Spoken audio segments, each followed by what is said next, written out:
Hi, I'm Swapna. I'm a natural fertility coach. పీసీఓఎస్తో బాధపడుతున్నారా?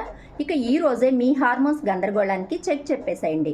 So ఈ రోజు వీడియోలో నేను షేర్ చేసే టాప్ 3 టిప్స్ కానీ ఫాలో అయితే పీసీఓఎస్ ఉన్నా కూడా న్యాచురల్గా హార్మోన్స్ బ్యాలెన్స్ అవుతుంది. అందులో ఫస్ట్ వన్, హెల్దీ ఫ్యాట్స్ తీసుకోవడం. అవకాడోస్, నట్స్ అండ్ సీడ్స్ తీసుకోవడం వల్ల ఇవి హార్మోన్స్ బ్యాలెన్స్ చేసి ఇన్సులిన్ సెన్సిటివిటీకి కూడా సపోర్ట్ చేస్తాయి.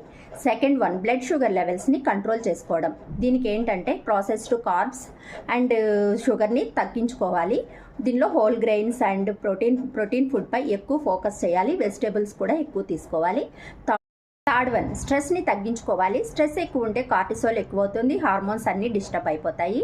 సో దీనికి meditation and yoga plus breathing exercises చేయడం చాలా ఇంపార్టెంట్.